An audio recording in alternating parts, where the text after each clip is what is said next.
Good evening. We'd like to welcome and call to order the July 15, 2025 Little Rock City Board of Directors meeting. We'd like to welcome those in attendance as well as those watching at home and streaming online. Madam Clerk, if you would please call the roll. Director Miller, Director Richardson, Director Webb, Director Peck, Director Hines, Director Lewis, Director Campiris, Director Phillips, Director Adcock, Vice Mayor Wyrick, Mayor Scott. Present. We'll now take the time for invocation. We'll ask our city attorney to give the invocation.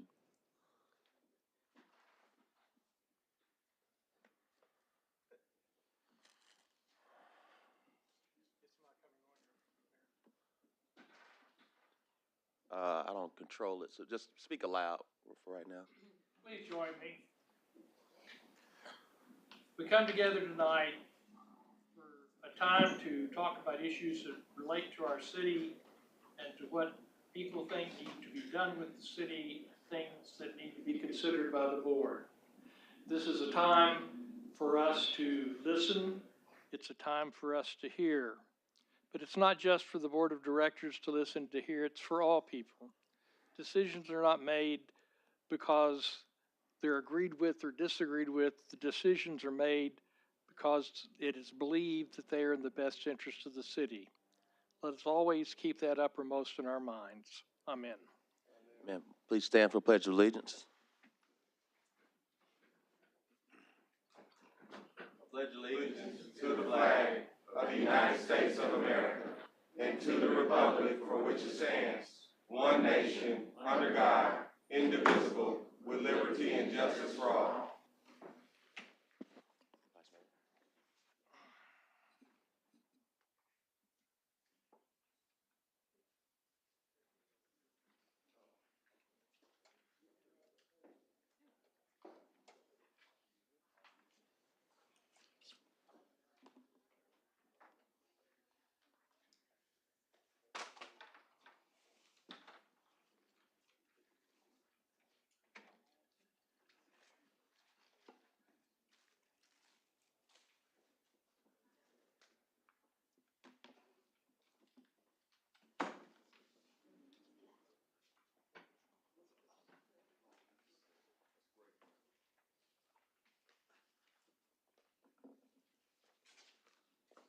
Members of the City Board, the City of Little Rock joins other cities across the nation to recognize John Lewis National Day of Action.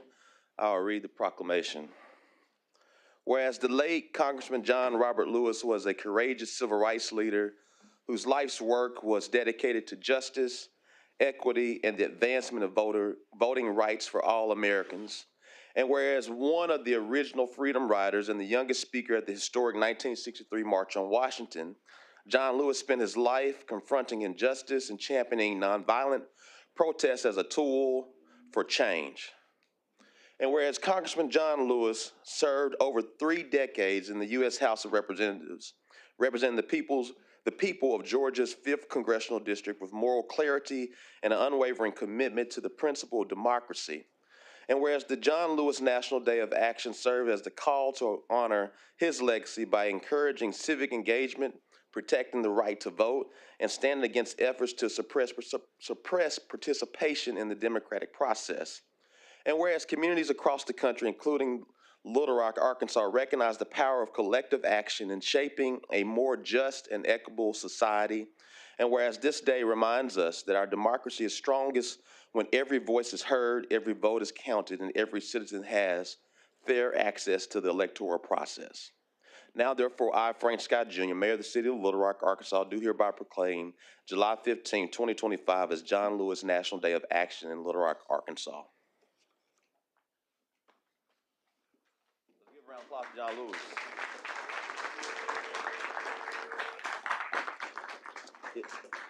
Is there anyone with the John Lewis Advocacy Group?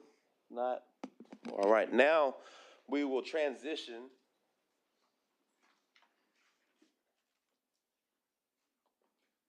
to our retirement recognition.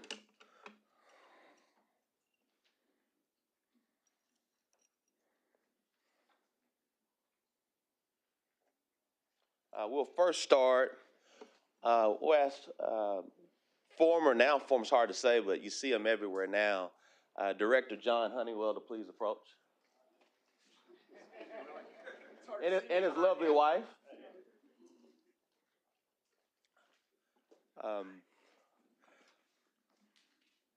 First and foremost, members of the board, I think you all know John has been with the city of Little Rock a cumulative of 20 years. Correct. You can look at the photos, and I will tell you that he actually got better as he got older. And so, but John started out in the Public Works Division, ultimately became over the last 11, 12 years as the director of the Public Works Department. He operated with a spirit of excellence, was a great communicator, a great leader, always put service above self in this process, but he has on his resume now that he has been able to lead through historic snowstorms, historic floods, and a global pandemic, and that's something that you can never take. And a March 31st high-end EF3 tornado. So he's been through every natural disaster. I believe you're on the short list now for FEMA directors. You would like that. But he's done a phenomenal job. Many of the board members, you all have had quite some time with him. And as one of the recognitions, while he is retired, we know he's still working. He's in the private sector. He took on a phenomenal leadership position with a company by the name of Volkert. But we still wanted to make time to give you your retirement medallion. So on behalf of the City of Little Rock, the City of Little Rock Board of Directors and the Vice Mayor, we want to give you your retirement medallion. Thank you very much.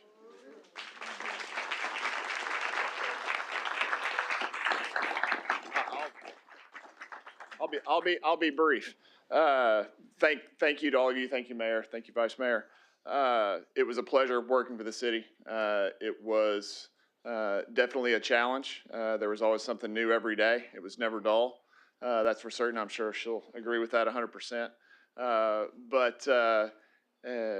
It's been something that I will truly miss. I'll try to stay involved as much as I possibly can. And I've left it in very good hands with Grant, Manish, and everyone else, and David, who's here tonight, with the department. The group of people in the Public Works Department that I worked with over those 20 years were a tremendous asset for the city. They're the ones that made my job a little easier and better to do every day, and made it easier to show up, being able to work with all of them. So I really appreciate all their efforts and their continued efforts as we move forward as a city and to continue to improve the infrastructure and provide the services that the city provides to all of our residents. So once again, thank you all very much, and best of luck to everybody, and best of luck to the city. Thank you. Thank you, man. Okay.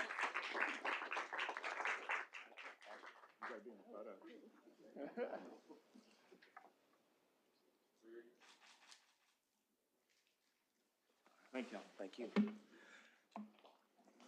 We'll now ask Ms. Dana Doucette to please approach the podium.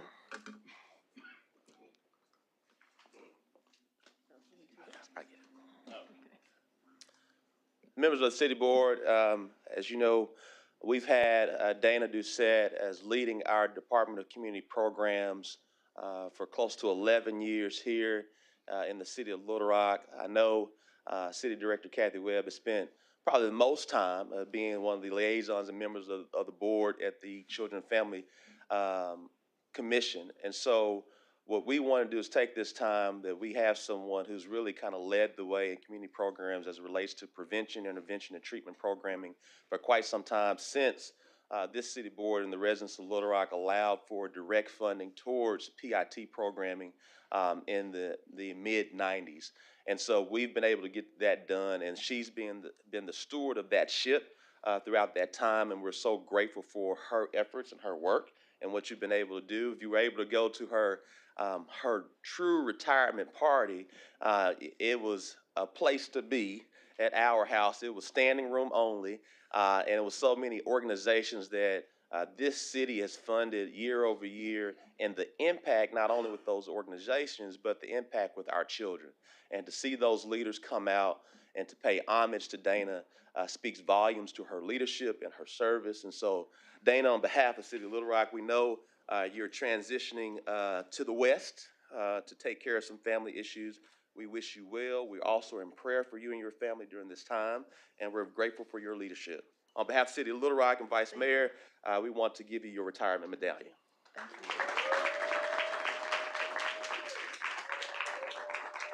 Thank you. I too will be brief. I can say ditto to just about everything that John said, but I do want to say more than anything, thank you to the mayor, to the vice mayor. I'd like to thank Bruce Moore and to Brian Day who hired me, as that was a surprise actually. Um, but I also want to thank the DCP staff. I could not have done any of what I do without such a very strong staff. And I know that Barbara Osborne, Michael Sanders, and Eleanor Lewis, who were with me from the very beginning, and definitely we stand on all of the people who are there every day on the front lines of the DCP staff. I'd also definitely like to thank the board of directors. You know how many times I've had to stand before you, but most of the time, in fact, I think all of the time, you approved the stuff that I asked for and that I really needed because, you know, we needed it for our residents, and I really appreciate that support. I'd also like to appreciate the residents of the city of Little Rock because that's who we do it for, that's why we do it, and to be able to look, you know, out there to know that something that you did really made a difference in someone's life. I would tell people all the time, um, I don't deal with grass, for example, but I deal with people's lives. And I know that every day that we show up, it really is life or death for some people in our city. So we've got to be there. And so I definitely appreciate the support that we've gotten. My heart will still be here. I also want to say thank you. I'm originally not from here. I'm from Denver, Colorado, and that's where I've got to go back to help my dad and his family, his brother. But Little Rock supported me from the very beginning. Most people don't even know that I'm not from here. So I really thank the city of Little Rock for welcoming me, you know, bright-eyed and bushy-tailed, but being able to support me through that time. I really have a heart here in Little Rock. I'm keeping my house in Little Rock, so I'll be paying taxes. So again, I'm keeping my house, so I'll be paying taxes. But again, thank you, Little Rock. Really, I just say thank you to the entire city of Little Rock for everything. I stand on the shoulders of everyone behind me, and I hope that I've created a pathway for anyone that's coming behind me. Thank you.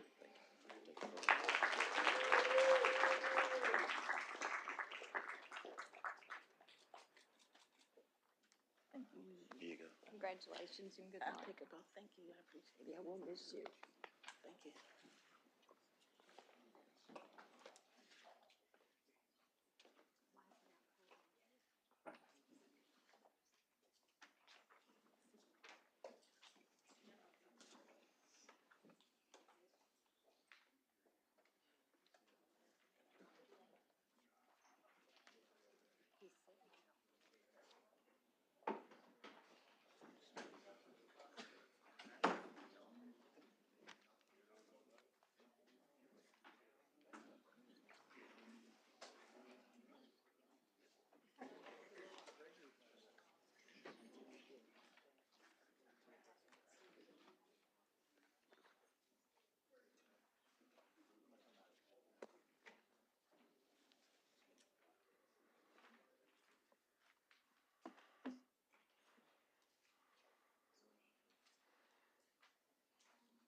Members of the City Board, we have 6 modifications for today's agenda, 3 additions and 3 deferrals. Is there a motion to add M1-2 to consent agenda and M3 to the grouped items and to defer 12 through 14 until August the 5th, 2025?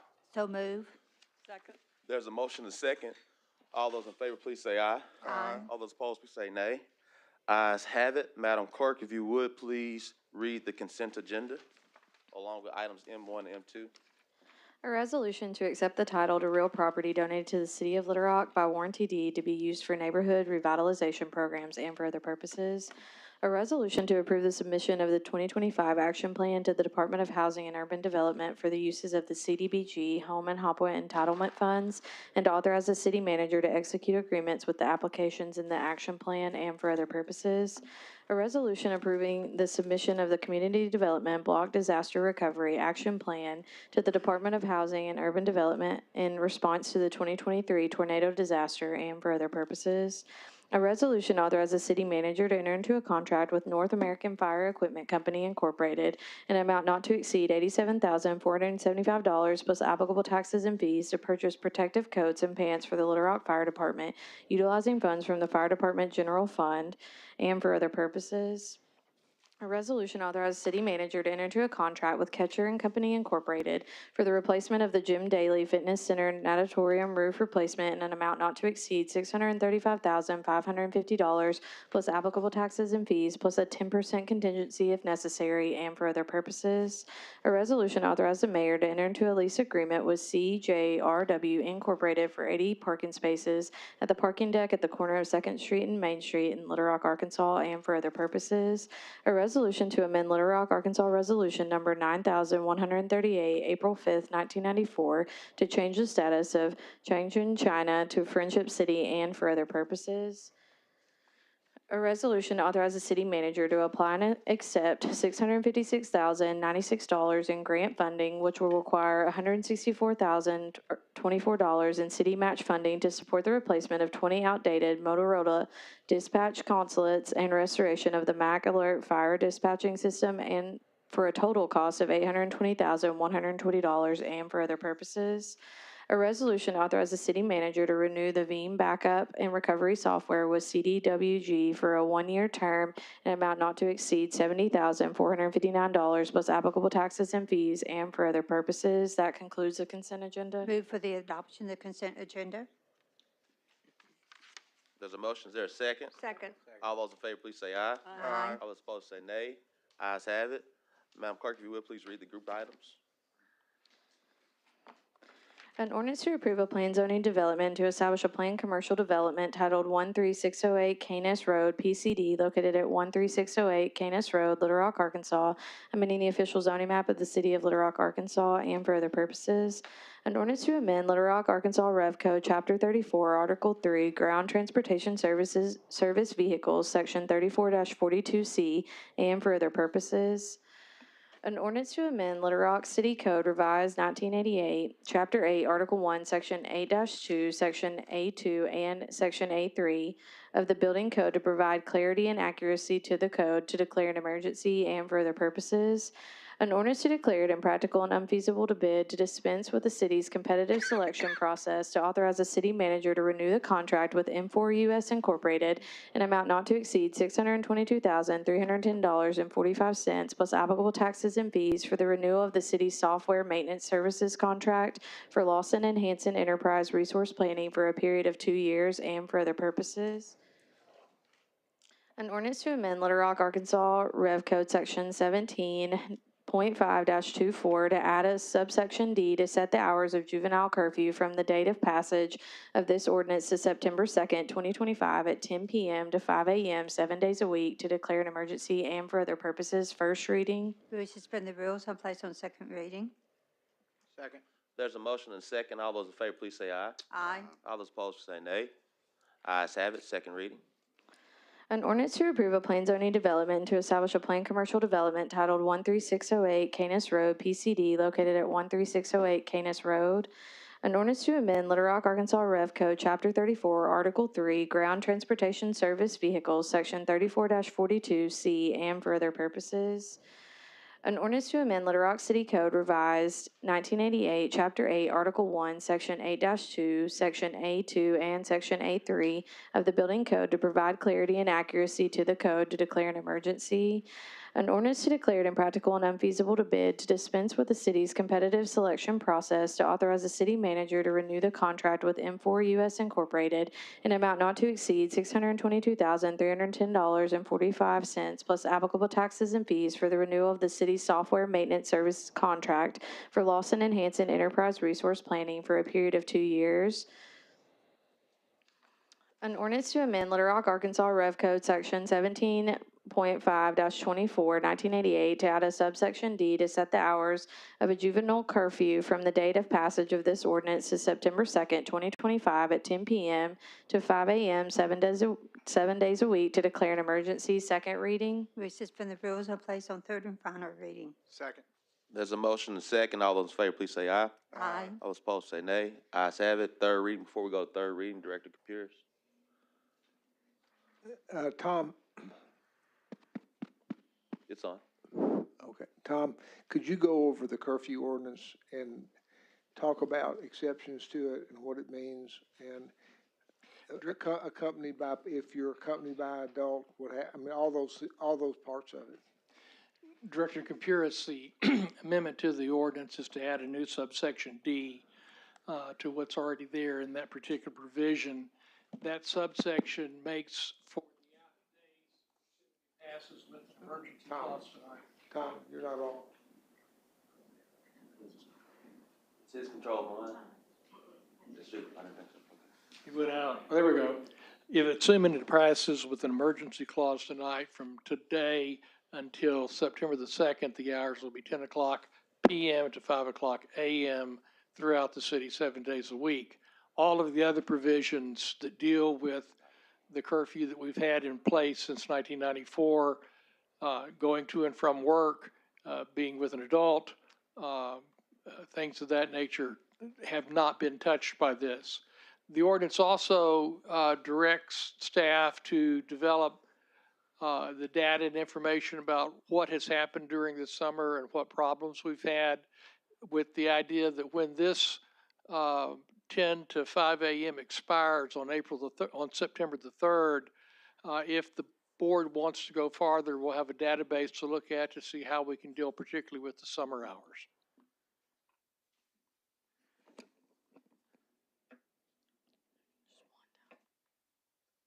All right, just leave it alone, Director Pierce. I'm coming to you. There you go. Thank you. All you gotta do is touch it one time. And When you're old, you touch things a lot of times. So just to reassure parents, if they're with a child or someone under 18, they can go anywhere they want anytime, correct? Yes. If they're coming home from work, what sort of notification or what sort of verification do they need? If the individual is under 18 years old, gets off work after 10 o'clock and is driving straight home, even if they are stopped by the police for questioning or anything of that nature, as long as they're headed straight home, that is an exception to the curfew. Okay. Any other exceptions? I don't have all of them in light of me right now. There are several that are in the ordinance that have been there all along since '94. Okay. So really all we're doing is talking about one amendment to what we've been doing in the past. Right. Okay. I just want And only for about 2 months. right. And you said the data is going to be collected. Who's collecting it, and then how do we get it? The police department obviously will collect data as to what issues they may or may not have between now and then. And the manager and I haven't had a chance to talk, but I think that there's probably other departments we'd like to look into to see what information we can get. To give an example of what I'm talking about, there was a time when a particular store parking lot in the western part of the city was a major gathering place in the evening. That isn't happening now, as I understand it. But if places like that develop, we need to know where they're developing and why, and what can we do to be able to deal with them. And then the last question is, what culpability do parents have in this? There's no more culpability. The question was, are we going to arrest parents? And the answer to that is no, for a couple of reasons. But the most important reason is that if we have a parent that's really neglecting a child, we need to be filing the juvenile offense petition, family in need of services, with the juvenile court, who can not only deal with the issue directly, but also can mandate access to and participation in various services. And then lastly, if a person under 18 is served with a what ticket, what Citation. Citation, where do they go and what happens? Juvenile court. Okay, thank you. Director Hines, then Director Phillips. Thank you, Mayor. I think we have Chief Helton out there. I'd like to hear from him. It's all great that we're passing an ordinance, but enforcement and of the ordinance, I kind of want to get his take on what all is going to happen. Chief, how are you? Good.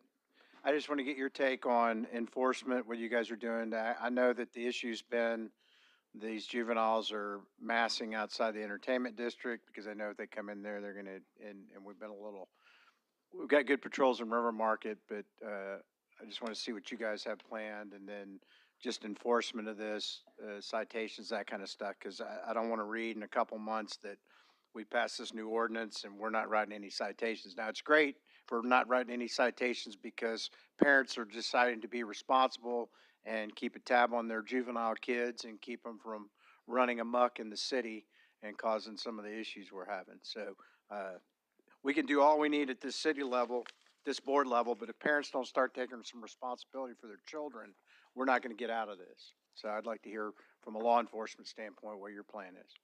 Yes, sir. Mayor, Vice Mayor, members of the board, City Manager, I appreciate the opportunity to be here this evening.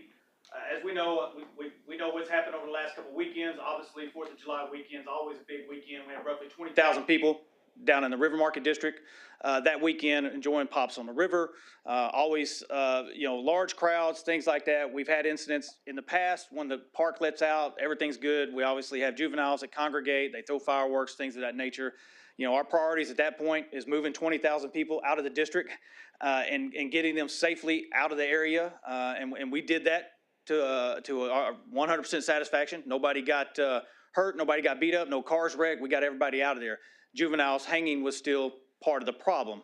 And this has been going on historical for a long time in our city. Back when I was over the River Market in 2012, we had movies in the park. Same issue, we had movies in the park. This has historically been an issue and a challenge for our city.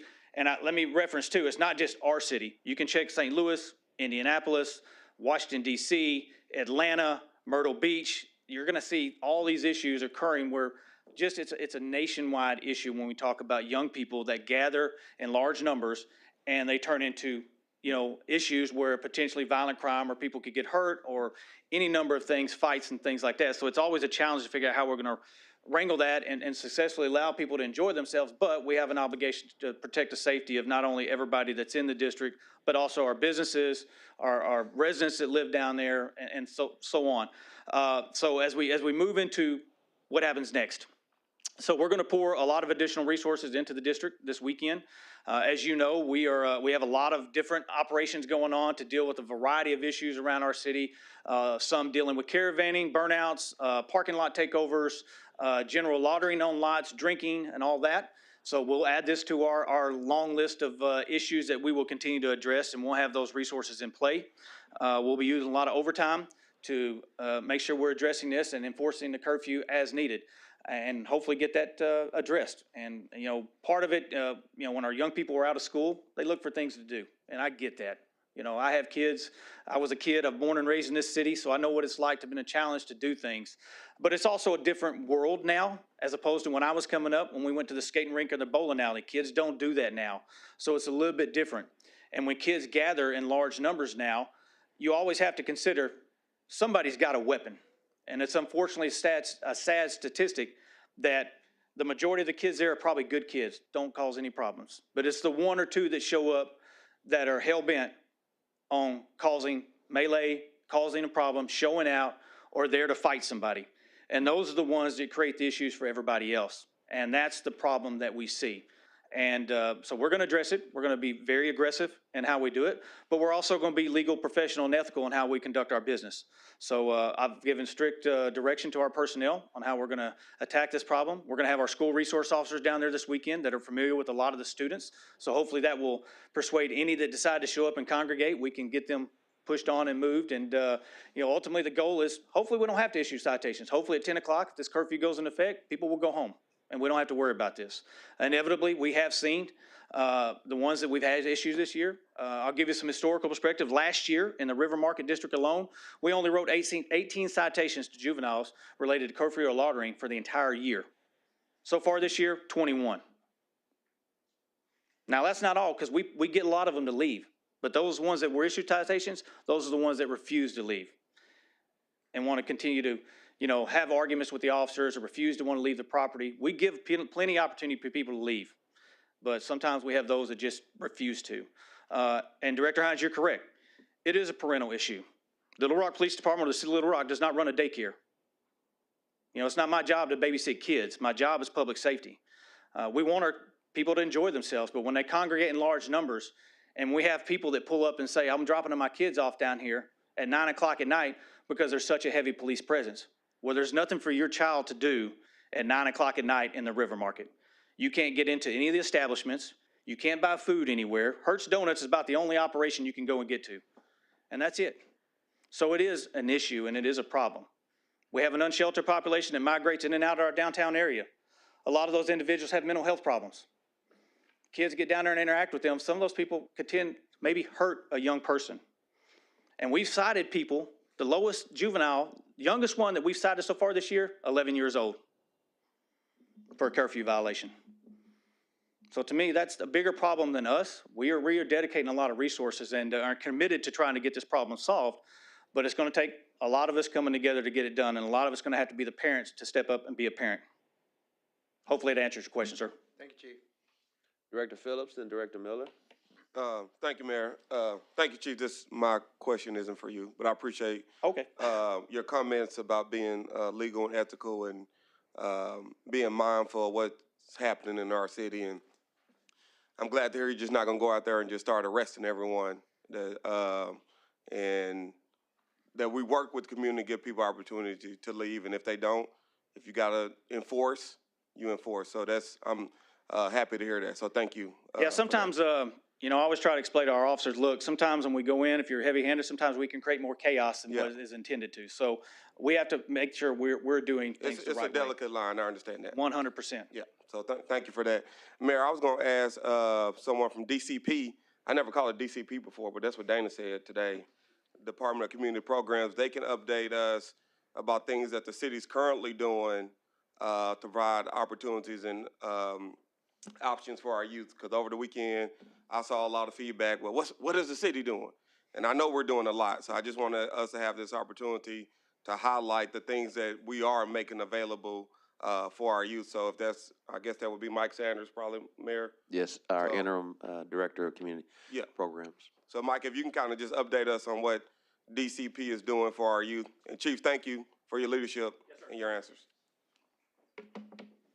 Good evening, Board, Mayor, City Manager. We're doing a number of things. We have our summer youth employment that's currently running. We do midnight basketball, which runs Thursdays and Fridays till about midnight. We have a summer Workforce Development Institute that's running, working with other partners in the community. You guys may have seen the media highlight, working with Brace Face Music. Took a couple of individuals over there, some of our youth over there, to kind of experience that at a music studio. So we're doing a number of things with PIT funds.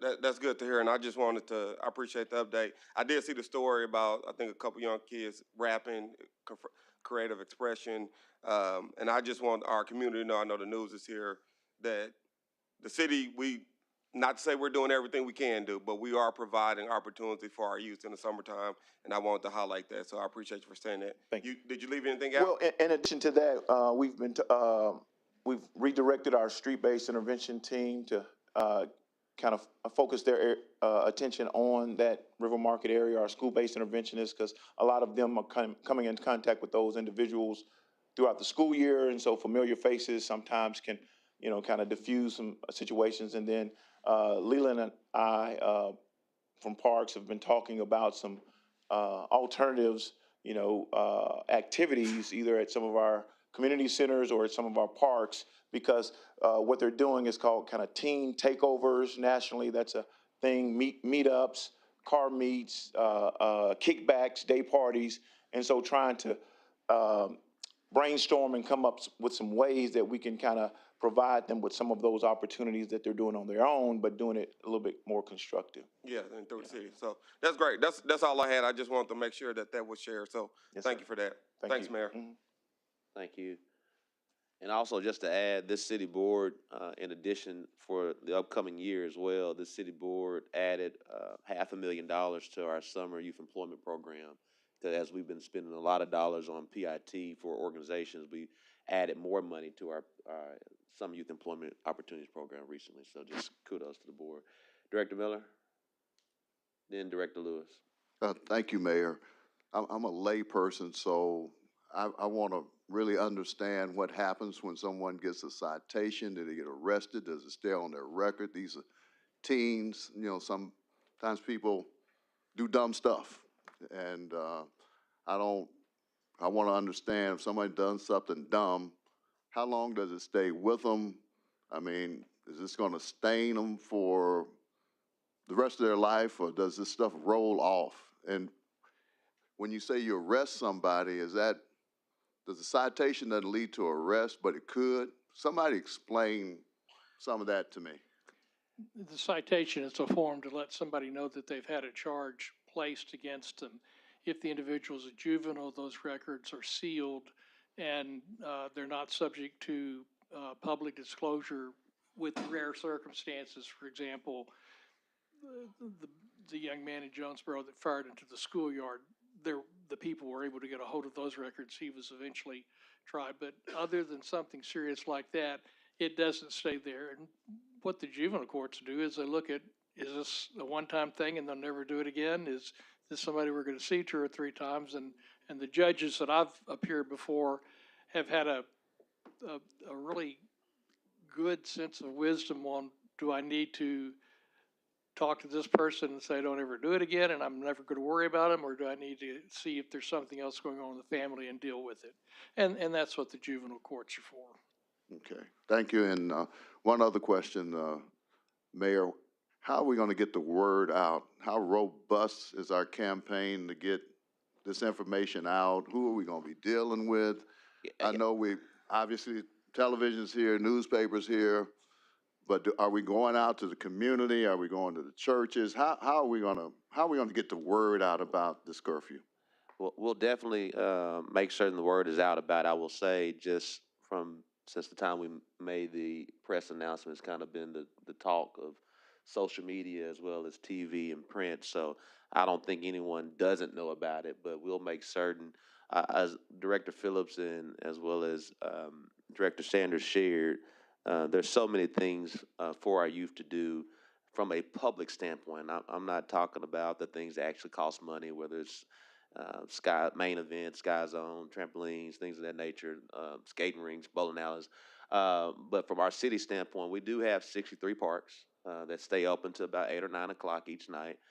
We have 5 community centers that stay open 8 or 9 o'clock each night, even on the weekends, because of the midnight basketball and things of that nature. And so I think one of the things that we have to do from a step further is creating a constructive space to have a meetup. We may have a Little Rock meetup, and hopefully the same folks who are meeting up all across the city for different things, that they come and understand they can have it in a safe space.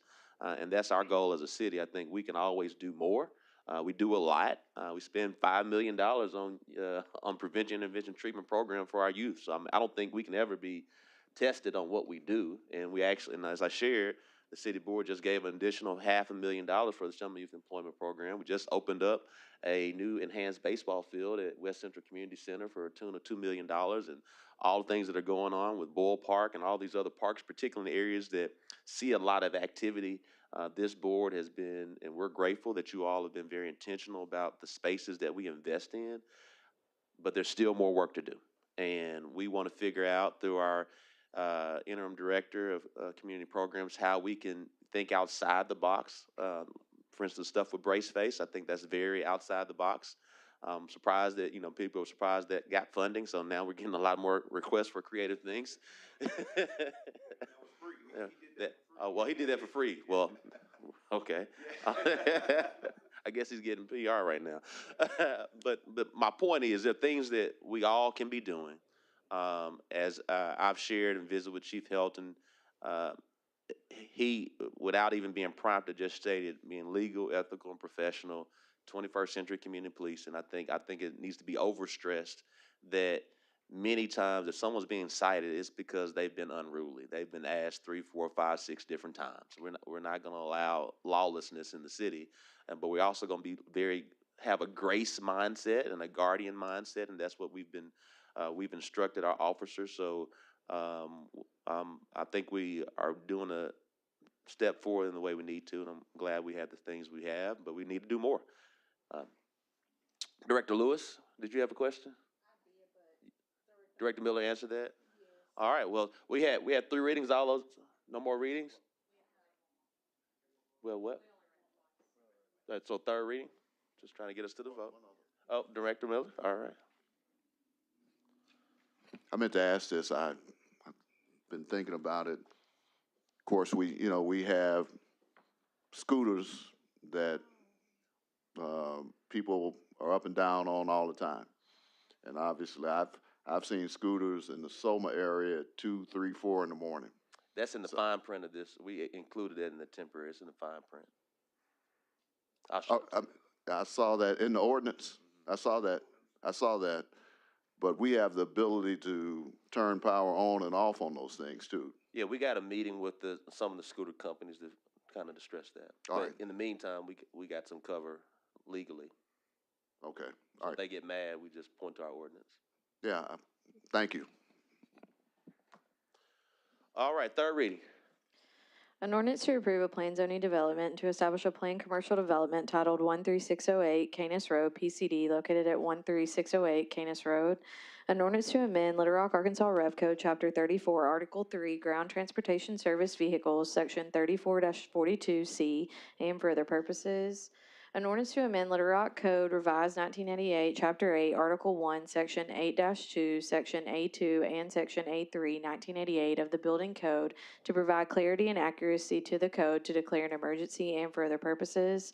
An ordinance to declare it impractical and unfeasible to bid, to dispense with the city's competitive selection process, to authorize the city manager to renew the contract with M4 US Incorporated in an amount not to exceed $622,310.45, plus applicable taxes and fees for the renewal of the city's software maintenance services contract for Lawson and Hanson Enterprise Resource Planning for a period of 2 years and for other purposes.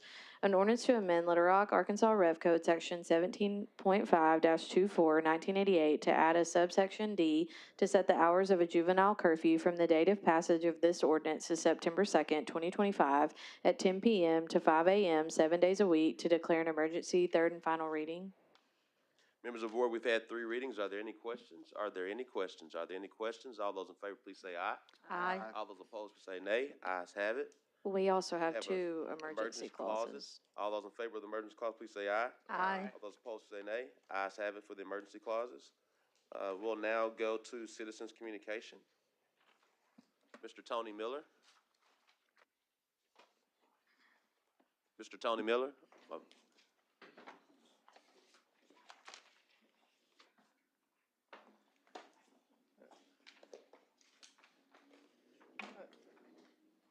Giving honor to God, allow me to be here another day. I'd like to say afternoon to the mayor and the board. I'm part of the Allendale Neighborhood Association, and we're having a meeting July the 21st, which is Monday, at the Southwest Community Center at 5:30. And our one concern is that if we can have someone from the board to contact Entergy, to see if we get someone to talk to us and let us feel comfortable in the fact that we're looking for some assistance in the problem that we have with a lot of trees. We're having high winds again, and we'd hate to have the same thing happen to us like it did in April of this year. That's it. Will do. I'll make certain that Energy gets in contact with you. Thank you. All right.